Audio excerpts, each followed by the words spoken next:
the ministerial nominees. Yes, take a bow and go implies that we are satisfied with your resume and your background.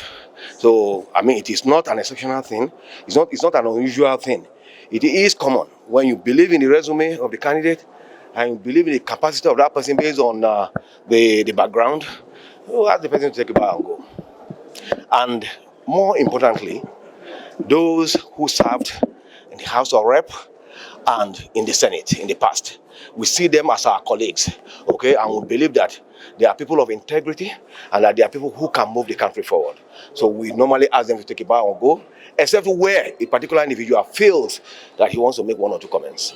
So is there a way you can, going forward, try and make sure that the president sends a name with portfolios attached?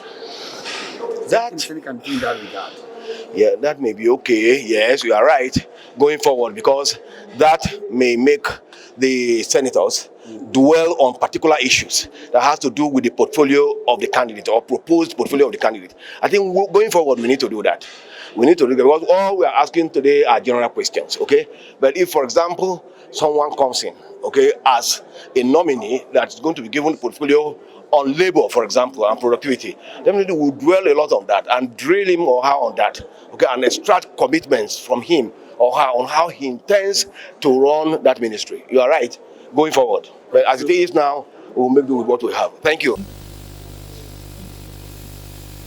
Well, my assessment of the screening is that the names that have been forwarded to the Senate for approval are men of different fields, and they are men of integrity, and they are people who have been proven in one area or the other. And I believe that when anybody is nominated, you give him the chance, just as they have given him the opportunity, you give him the chance to prove himself.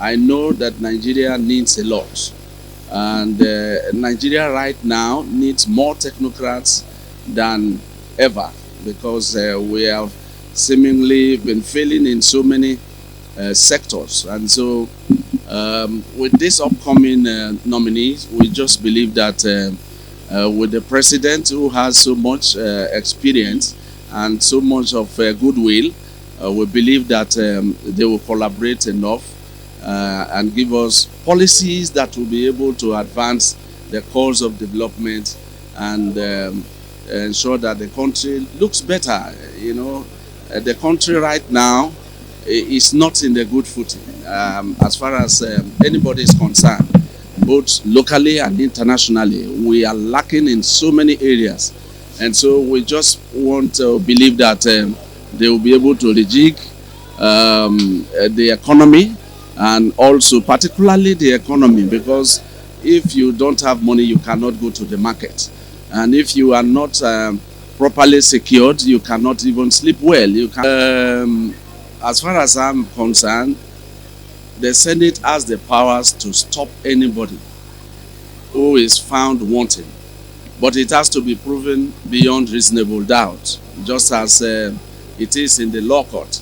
The petition that was stated was not read.